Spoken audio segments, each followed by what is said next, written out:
கடுமையான சரிவை சந்தித்த இந்திய பங்குச்சந்தைகள். மும்பை குறியீட்டு எண் சென்செக்ஸ் 983 புள்ளிகள் சரிவு. தங்கம் விலை சவரனுக்கு 480 ரூபாய் சரிவு. ஒரு சவரன் 1,12,800 ரூபாய்க்கு விற்பனை.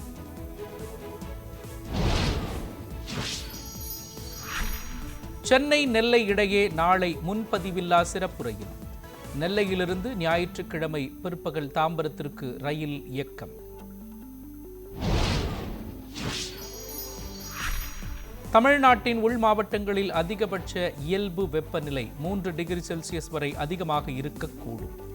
கடலோர தமிழகத்தில் அதிக வெப்பநிலையால் அசௌகரியம் ஏற்பட வாய்ப்புள்ளதாகவும் வானிலை ஆய்வு மையம் தகவல். இன்று முதல் 4 நாட்களுக்கு தென் தமிழக கடலோர மாவட்டங்களில் மிதமான மழைக்கு வாய்ப்பு. மேற்கு தொடர்ச்சி மலை மாவட்டங்களிலும் மிதமான மழை பெய்யும் என வானிலை ஆய்வு மையம் கணிப்பு. சென்னையில் வாக்கு எண்ணும் மையங்களில் துப்பாக்கி ஏந்திய போலீஸ் பாதுகாப்பு. மே 4ஆம் தேதி வாக்குகள் எண்ணப்படும் நிலையில் பாதுகாப்பு தீவிரம்.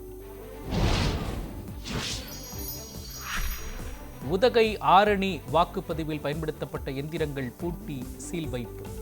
பல்வேறு ஊர்களில் சீல் வைக்கப்பட்ட எந்திரங்களுக்கு 5 அடுக்கு பாதுகாப்பு. ஸ்ரீபெரும்புதூரில் தன் வீட்டில் வருமான வரித்துறை சோதனை நடத்திய சிசிடிவி காட்சிகளை வெளியிட்ட தமிழ்நாடு காங்கிரஸ் மாநில தலைவர் செல்வ பெருந்தகை. உண்மையை மறைக்கும் அதிகாரிகள் மீது நடவடிக்கை எடுக்கப்படுமா என மத்திய அரசுக்கு கேள்வி. அரசியல் அனுபவசாலிகளுக்கு மட்டுமே என்ற மாயாஜால கணக்குகளை வெகுஜன மக்கள் உடைத்திருப்பதாக தாவேக தலைவர் விஜய் பதிவு. 85% வாக்குப்பதிவு என்பதெல்லாம் இதுவரை தமிழ்நாடு காணாத ஒன்று என்றும் கருத்து. தேர்தல் வாக்குப்பதிவு தொடர்பான விவரங்களை தாவேக நிர்வாகிகளிடம் விஜய் கேட்டறிந்ததாக தகவல். பட்டினப்பாக்கத்தில் நடந்த கூட்டத்தில் செங்கோட்டையன், ஆனந்த் உள்ளிட்டோர் பங்கேற்பு. சாத்தான்குளம் தந்தை மகன் கொலை வழக்கில் தூக்கு தண்டனை விதிக்கப்பட்ட 9 பேரும் மேல்முறையீடு செய்ய அவகாசம். உயர்நீதிமன்ற மதுரை கிளை உத்தரவு.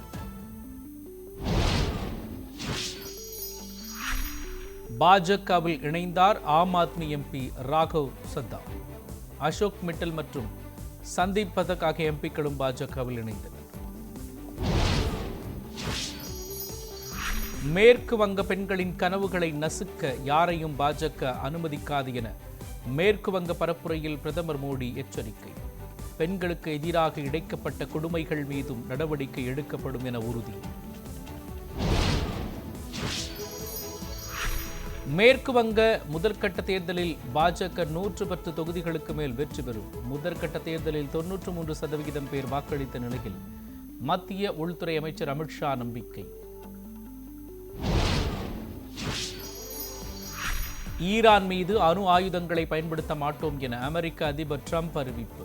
ஈரானுக்கு வழங்கப்பட்ட அவகாசம் விரைவாக முடிந்து வருவதாகவும் எச்சரிக்கை.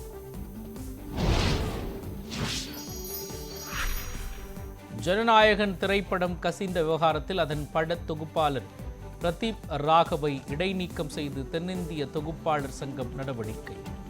திரைப்படங்களுக்கு சங்க உறுப்பினர்கள் அல்லாதவர்களை உதவியாக பயன்படுத்தியதால் சஸ்பெண்ட்.